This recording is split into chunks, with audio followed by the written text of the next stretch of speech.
No päivä, että pätkähti. Rupesin tuossa kahtelemaan noita omia kommenttia noista historiakokemuksista, noista kuljetusvirrimmoista, niin huomasin, että on se aika hankala luettavaa, niin minäpä luen sen teille tästä. Katsotaanpa saadaanko me tässä tätä kamerata käännettyä, ei pysty kääntämään. No, silloin saatte vaan kattoa kahtoa niin kun minä rupean tätä kertomaan. En tiedä onko tässä mitään järkeä, mutta kumminkin. Mutta tästähän tuo lähtee, kun tämähän on tehty tästä videosta Elämän valtateillä on huonoja hetkiä, mutta Herran Jumala on turvaamme Jeesuksen Kristuksen kautta. Ja laitan tuohon nämä kommentit, ja tässä ensimmäinen oli, että huomasin, että laittakaa nuo kommentit järjestyksessä uusimmat. Taidan tehdä video, jossa kerron niistä järjestyksessä. Niin nytpä tehdään se video. Mä laittelen nyt sen tänne alas. Ja heti sattuu virhe. Minulla itselläkin on nämä kommentit niin sekaisin. Se pitää olla parhaat on nytten, niin pistetäänpäs uusimmat. Niin nytten se rupeaa olemaan oikeassa järjestyksessä. En tiedä jaksako kukkaan näitä kahtella kuunnella. Katotta. Mutta silloinpa lähtee. No, sittenpä lähtee kommenttikenttään avautuminen. Vähän antaa vähästään, paljon ei paljostaa. Tuolla tarkoitin sitä, kun sille koiralle heitin sen luun. Romuun keruuta teen myös itseni aktivoimiseksi vuosia sitten aivan omalla kuorma-autolla alle 10 tonnin rajan, jota sai tehdä ilman yritystä. Vaan eipä se ketään kuljetusyrityksen johtajaa kiinnostanut. Sitten tulee avautuminen eri firmoissa, joissa harjoittelin ammattikouluaikoina. Iisalmen kuriirikuljetus, Vesa yli Sipolla, ei mitään noteerannut minun työhakupyyntöjä. Siitäkö se kimpautuu kuin muutaman kertakäyttökuormalla vaan tahtoin saada palkkioksi hyvästä harjoittelujaksosta. Hyvä Vesa, pitäähän hyvä harjoittelija muistaa jotenkin. Ehkä hän tympääntyi minuun, kun jankkasin vain tietyn väliajoin. Että annahan muutama lava, mitä lataa samaan ransaan mahtumaan. Antohan sitten lopulta, ja sain sauna useasti lämmitettyä. Henkilökohtainen nimitys tälle firmalle, kurituskuljetus. Oli se kyllä tympeetä tosissaan, kun ei mennä lavoja edes lähteä. Pitäähän sitä harjoittelijalle jotain pientä lahjaa olla. Varsinkin kun en mitään siellä mölöhöilyynä. Rönkön kuljetus Iisalmi. Kari Rönkkö itse sanoi, että ottaa vain parhaat amiskaharjoittelijat töihin. Harmi, ette ikinä tänne hakenut työharjoitteluun. Ei tullut ikinä haettua kouluaikana. Väisäsen jätehuolto Iisalama, se ei toimi ennen, mutta aina sanottiin, että pian on paikka aukenemassa, otamme sinun yhteyttä. Milloinkaan eivät ottaneet yhteyttä, vaikka kävi uudelleen näyttäytymässä. Ja henkilökohtainen nimitys tälle firmalle tyhjän saa pyytämättäkin. Sitten oli toi karkotiimi Iisalami. Sanottiin, että tuleehan tänne töihin, kun rekkakortin saat armeijassa. Oltiin silloin käymässä armeijan rekkakuskiporukalla siellä tutustumassa siihen firmaan ja tavallaan sitten siihen terminaaliin.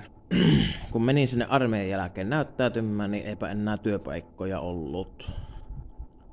Useamman kerran kysäsin, niin ei löytynyt. Sovi Oy Sonkajärvi. Hoidin hommani hyvin ja oikein läksiäiset pitivät, kun oli lähöaika takas koulun penkille. Antoivat kaikenlaisia lahjoja, kahvipaketin keksiä, Sovi Oy lippiksi ja paidan. Sai jopa ilmaisen ehjä ja puhtaan roskasäiliö ottaa kaatopaikalta, ihan kaatopaikan penkasta, kun meillä oli vain jätepussiteline. Se on vieläkin meillä käytössä. Aivan mahtava porkkana köyhälle harjoittelijalle. Kyllähän se nyt maksaa 40 yksi jätesäiliö. Ei semmoiseen rahaa ole harjoittelijalla. Näin täytyy harjoittelija muistaa. 10 kymmenestä. Mutta töitä sieltä ei ole löytynyt, vaikka usein olen kysynyt. Nykyään kuntoni ei enää kestä jätekuljetuksia, kuten kerroin jo tuossa Kajaanin jätekuljetuksesta, että en jaksa enää hyppiä. Sitten se työpaikka, jonne olisin päässyt, mutta väärään virkkaan. Lassilla Tikaoja, sillä oli edellisellä nimeltään kuljetusliike Rytkönen. Tän Rytkösen pomo ei pitänyt minun ulkonäöstä, sen näki jo kaukaa.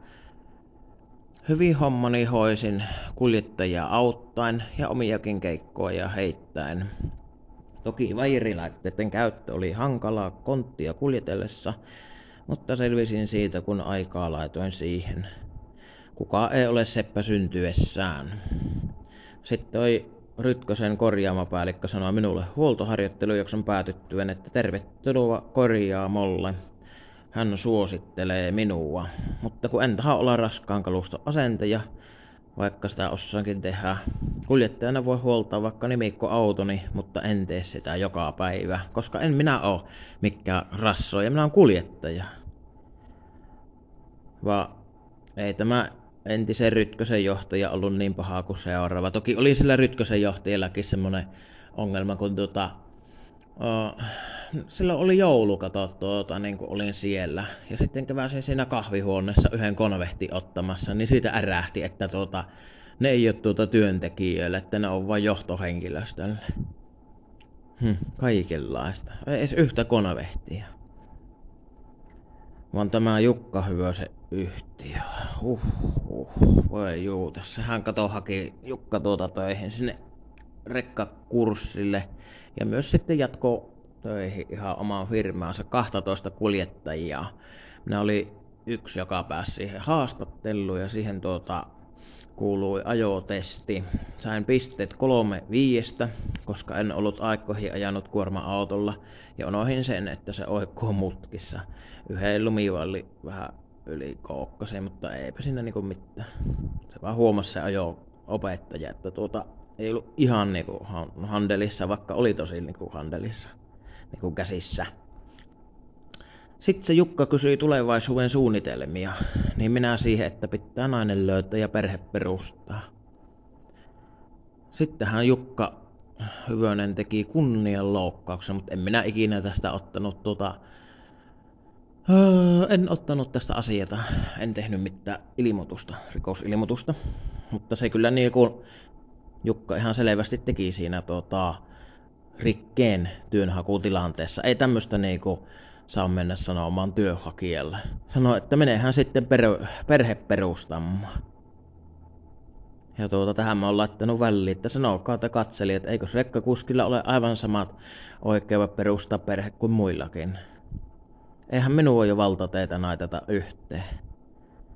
Ois se jännä, kun ois minun emäntä ois valtatie. Naimisissa aina valtatien kanssa. Huhhuh. Onhan se rekkakuskillakin oltava perhe, jonka luot tullaan lepäävää. Eikö se burnout tule muuten? Eli loppuun palaaminen. Tähän sitä jonnekin päästä. Eihän sitä itekseen. Ei ihmistä ole luotu itekseen kulkemaan. Ei vaikka rekkakuski on, niin pitää sillä olla ystävä. Eihän sitä osannut muuten jokaiselle tokaasta, kun eihän se niin mene. Ensin toimeentulo, sitten perhe. Se on minun periaate. Vaan ei se Jukka siihen mitään. Haistattiin vaan joo, en sano sitä ääneen.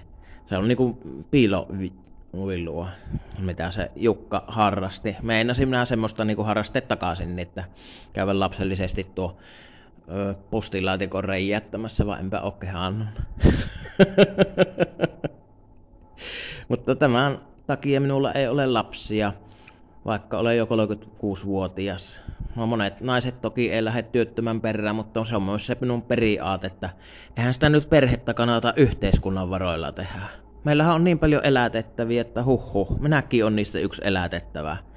Eli en mä pysty perustamaan ehkä perhettä ennen kuin olisi töitä tai voittaisin jonkun jättipotin. Toki naisia on ollut, mutta se on ollut vain pintaliittoa. Pitäisi löytää semmonen syvällinen vakinainen suhde. No joo, mutta tässä ajatukseni pitkäaikaistyöttömyydestä. Tästä ei vaan pääse eroon. No kun mieli on jo ahdistunut, ettei paskatöitä taho tehdä, eikä jaksa. Minähän kävin tuossa Suomi-valimolla töissä. Mä voi että meinas kupoli leipoo siellä kiinni. Oli se ihan siis niin kuin karsea paikka kuin olla ja voi. Niinku se kuumuus siellä, se pöly. Sitä pölyä lähti ihosta niinku ihan monta päivää, jopa viikon verran kun oli loppunut niinku työvuoro. Se oli siis niinku ihan jotain järkyttävätä. Palakkahan siinä valimo-hommassa oli toki ihan hyvä, koska se on terveydellinen raskasta. Niin sen takia se on kova palakka silleensä. Senhän takia mä ostin ihan uuden Lada Grantan, kun ajattelin, että minkä takia mä niinku oikeasti täällä töissä oon. Minkä takia mä niinku ihteeni tapaan töillä. Se tuli sitten ostettua ja sitten minä kun ne ei kaikki minusta tykännyt sillä työpaikalla, kun minä oon vähän tämmönen anarkisti, niin sitten vähän uillin kaikille niin tekemällä niinku autosta esitteen ja mä sitten laittelin niitä esitteitä sinne eri firman kahvituppiin, niin tulihan sitä aina vähän puhetta, että semmonen on uusi Lada. Kyllä, mutta tästä sitten jatkan kommenttikentästä, että no mutta tämmöstä tämä on, surkeata työttömän elämää. Onneksi ei jää surkeuteeni pyörimään, vaan lähden maailmalle. Vaikka lähden ulkomaille töihinkin, kun Suomi on muuttunut huonoksi paikaksi elää kristiuskon horjuttamisen tähden. Elikkä siis on tämä kaikki nykyaikaiset liberaalijutut voi hyvän tähän. Se on niinku lopueellä. Se on niinku maailman lopueellä tuo homma. Mutta perinteitä kunnioittaen äitini hoidan ensin loppuun asti. Vanhusten huolto Suomessa on surkeaa. Kotiinhan he hoidetaan. Mutta aikahan sen näyttää. Herra on haltuun, sanon näin. Sitten on laittanut tähän, että lukeekaan nämä viestit alhaalta ylöspäin, eli vanhin viesti ensin. Niin ja se. Olen myös katkeroitunut työhakkuun, kun ei ole natsannut. Joskus jättänyt hakematta töitä, kun tulos ollut laihaa. Näinhän se on totta, kun yrität vaan hakea. Minä olen laittanut varmaan satoja työhakemuksia. Ja on ollut laihaa tuo homma, niin se on sitten katkeroittanut, että mittepä tyhjän saa pyytämättäkin. Ai niin, ja sokerina pohjalla tämä. Saan kumminkin työttömyyskorvasta, vaikka olen täällä Intiassa. Ihan laillinen homma. Tuossa on TE-palveluiden tuommoinen ulkomaanmatka-info-sivulinkki. Mä oon laittanut sen tuohon. Kahtokee tuo alkuperäinen video, niin sieltä kommenttikentästä sitten löydättää. Ja silloinpa se oli tämä video tuosta hommasta niinku valmiin. Ja tunnustaa siltä, että meinaa pikkasen väsyttää, niin ruvetaanpa kopikokarkkia vetämään. Se nyt tullut peilinä siinä on yhdessä 25 milligrammaa kofeiinia. Niin nämä on niinku mahtavat nämä ulkomaan tulijaiset, kun suomalaiset on hirvetä kahvikansaa. Minä tunnustan, että kun en ole kunnon kahvia saanut pitkiin aikoihin, jotta semmosia konekahvia, niin no kyllä niilläkin toki pärjää, mutta jaha, semmoista vaan. Ei mitään, jos ootte kahtonut, kiitoksia. Ihmettelen, jos ootte kahtanut. Mutta näilläpä mennään.